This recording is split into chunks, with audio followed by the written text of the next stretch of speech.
যুদ্ধবিরতির আলোচনার মধ্যেই গাজায় রক্তক্ষরণ, ইসরায়েলি হামলায় নিহত ৭। ড্রোন ও মিসাইল দিয়ে ইউক্রেনে বড় আকারের হামলা করল রাশিয়া। তুরস্কে কৃষি জমিতে বাড়ছে রহস্যময় শৃঙ্খল, কৃষকদের মাঝে আতঙ্ক। নাইজেরিয়ায় নামাজের সময় মসজিদে বিস্ফোরণ, নিহত ৭। আজকের সংবাদে আপনাদের সবাইকে স্বাগতম। এতক্ষণ শুনছিলেন সংবাদ শিরোনাম, এখন বিস্তারিত। আমাদের চ্যানেলে নতুন হয়ে থাকলে চ্যানেলটি সাবস্ক্রাইব করে দিবেন।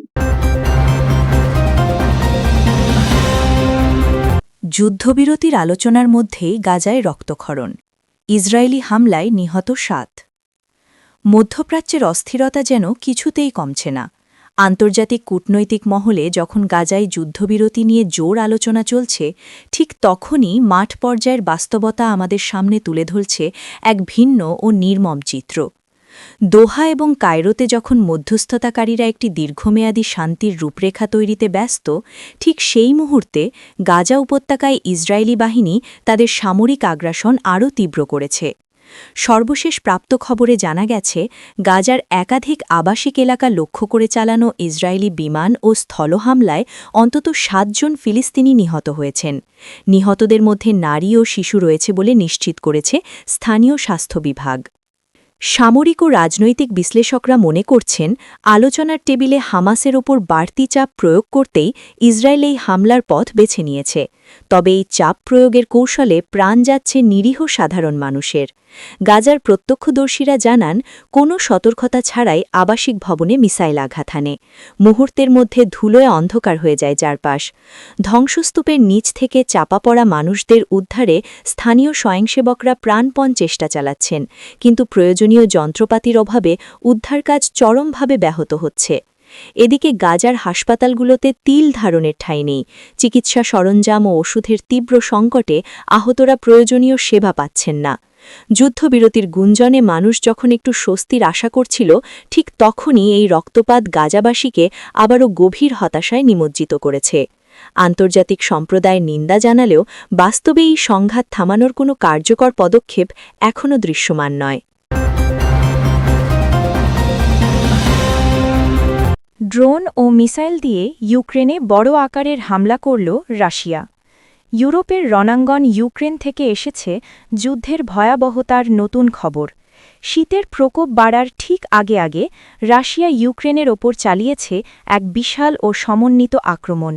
সামরিক পর্যবেক্ষকরা একে সাম্প্রতিক সময়ের অন্যতম বড় এবং জটিল আকাশ হামলা হিসেবে অভিহিত করছেন। গত রাত থেকে আজ ভোর পর্যন্ত ইউক্রেনের আকাশসীমার বিভিন্ন প্রান্তে রাশিয়ান কামিকাজে ড্রোন এবং ক্রুজ মিসাইলের উপস্থিতি শনাক্ত করা হয়েছে। ইউক্রেনের বিমান বাহিনী দাবি করেছে, তারা বেশ কিছু ড্রোন ভূপাতিত করতে সক্ষম হয়েছে। কিন্তু হামলার ব্যাপকতা এতটাই বেশি ছিল যে দেশটির আকাশ প্রতিরক্ষা ব্যবস্থা বা এয়ার ডিফেন্স সিস্টেম সবকিছু প্রতিহত করতে পারেনি। রাশিয়ার এই হামলার মূল লক্ষ্যবস্তু ছিল ইউক্রেনের গুরুত্বপূর্ণ জ্বালানি অবকাঠামো বা এনার্জি গ্রিড। কিয়েভ, ওডেসা এবং খার্কিভের মতো বড় শহরগুলোতে বিদ্যুৎ উৎপাদন কেন্দ্র এবং সাবস্টেশনগুলো লক্ষ্য করে একের পর এক মিসাইল ছোড়া হয়েছে। এর ফলে ইউক্রেনের বিশাল একটি অংশ বর্তমানে বিদ্যুৎহীন অবস্থায় রয়েছে এবং জনজীবন স্থবির হয়ে পড়েছে। বিশ্লেষকরা বলছেন, রাশিয়া শীতকে যুদ্ধের একটি কৌশলগত অস্ত্র হিসেবে ব্যবহার করতে চাইছে। বিদ্যুৎ ও হিটিং ব্যবস্থা ধ্বংস করে দিয়ে ইউক্রেনীয়দের মনোবল ভেঙে দেওয়াই এই হামলার উদ্দেশ্য। সাইলেনের শব্দে আতঙ্কিত নাগরিকদের মেট্রো স্টেশনে আশ্রয় নেওয়ার দৃশ্য যুদ্ধের ভয়াবহতা আবার নতুন করে মনে করিয়ে দিচ্ছে। প্রেসিডেন্ট জেলেন্সকি বিশ্ব নেতাদের কাছে আরও উন্নত আকাশ প্রতিরক্ষা ব্যবস্থা চেয়ে জরুরি বার্তা পাঠিয়েছেন, কারণ শীতকালে বিদ্যুৎহীন থাকা মানে সাধারণ মানুষের জন্য মৃত্যুর ঝুঁকি বেড়ে যাওয়া। তুরস্কে কৃষি জমিতে বাড়ছে রহস্যময় শৃঙ্খল, কৃষকদের মাঝে আতঙ্ক। যুদ্ধের খবরের বাইরে তুরস্ক থেকে এসেছে প্রকৃতির এক অদ্ভুত ও ভীতিজাগানিয়া খবর। তুরস্কের রুটির ঝুড়ি হিসেবে খ্যাত কৃষি অঞ্চলগুলোতে, বিশেষ করে কোনিয়া অববাহিকায় কৃষকদের মাঝে ছড়িয়ে পড়েছে চরম আতঙ্ক। কারণ তাদের চোখের সামনেই উর্বর ফসলি জমিতে হঠাৎ করে তৈরি হচ্ছে বিশাল সব গর্ত বা সিঙ্কহোল। কোনো পূর্বাভাস ছাড়াই মাটি ধসে সৃষ্টি হওয়া এই গর্তগুলো এতটাই গভীর যে এর তল খুঁজে পাওয়া দায়। কৃষকরা সকালে মাঠে গিয়ে দেখছেন যেখানে গতকালও সোনালি ফসল ছিল, আজ সেখানে হাঁ করা এক বিশাল গহ্বর। ভূতাত্ত্বিকরা এবং পরিবেশ বিজ্ঞানীরা এই ঘটনার জন্য মূলত মানবসৃষ্ট কারণকেই দায়ী করছেন। তাদের মতে বছরের পর বছর ধরে কৃষিকাজের জন্য অপরিকল্পিতভাবে ভূগর্ভস্থ পানি উত্তোলনের ফলে মাটির নিচের স্তরে বিশাল শূন্যতা সৃষ্টি হয়েছে। এর সাথে যুক্ত হয়েছে জলবায়ু পরিবর্তনের ফলে সৃষ্ট খরা। ফলে মাটির ওপরের স্তর তার ভার ধরে রাখতে না পেরে ধসে পড়ছে। কিন্তু কৃষকদের কাছে বৈজ্ঞানিক ব্যাখ্যার চেয়ে বড় হয়ে দাঁড়িয়েছে তাদের জীবন ও জীবিকার প্রশ্ন। স্থানীয় কৃষকরা জানান তারা এখন ট্র্যাক্টর নিয়ে জমিতে নামতে ভয় পাচ্ছেন। কখন মাটি ধসে তারা গর্তে তলিয়ে যাবেন সেই আশঙ্কায় অনেকেই চাষাবাদ বন্ধ রাখার চিন্তা করছেন। এটি কেবল কৃষকদের ব্যক্তিগত ক্ষতি নয়, বরং তুরস্কের সামগ্রিক খাদ্য নিরাপত্তার জন্য এক বড় অশনি সংকেত। প্রশাসন বিপজ্জনক এলাকাগুলো চিহ্নিত করে লাল ফিতা দিয়ে ঘিরে রাখলেও এই সমস্যার স্থায়ী সমাধান এখনও সুদূর পরাহত। নাইজেরিয়ায় নামাজের সময় মসজিদে বিস্ফোরণ, নিহত 7।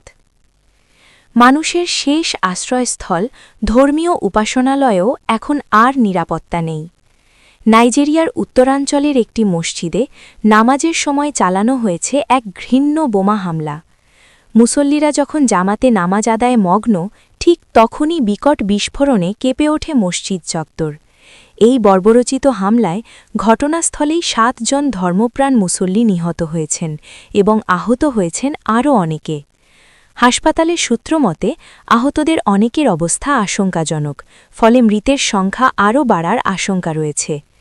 নাইজেরিয়ায় বোকো হারাম এবং আইএসডব্লিউএপির মতো জঙ্গি সংগঠনগুলোর তৎপরতা দীর্ঘদিনের, কিন্তু পবিত্র প্রার্থনার সময় এমন হামলা সাধারণ মানুষের মনে গভীর ক্ষোভ ও আতঙ্কের সৃষ্টি করেছে। প্রত্যক্ষদর্শীরা বর্ণনা করেছেন এক ভয়াবহ দৃশ্যের, যেখানে জায়নামাজের ওপরই পড়েছিল রক্তাক্ত দেহ। স্থানীয় কমিউনিটি লিডাররা বলছেন, আমরা যদি আল্লাহর ঘরেও নিরাপদ না থাকি তবে কোথায় যাব? এই ঘটনা নাইজেরিয়ার ভঙ্গুর নিরাপত্তা ব্যবস্থাকে আবারও প্রশ্নের মুখে দাঁড় করিয়েছে। সরকার দোষীদের খুঁজে বের করার এবং শাস্তির আওতায় আনার আশ্বাস দিলেও বিচারহীনতার সংস্কৃতি এবং নিয়মিত এমন হামলার ঘটনায় সাধারণ মানুষের আস্থা তলানিতে গিয়ে ঠেকেছে। এটি শুধু একটি বিস্ফোরণ নয়, এটি একটি সম্প্রদায়ের বিশ্বাসের ওপর আঘাত এবং মানবতার চরম লঙ্ঘন।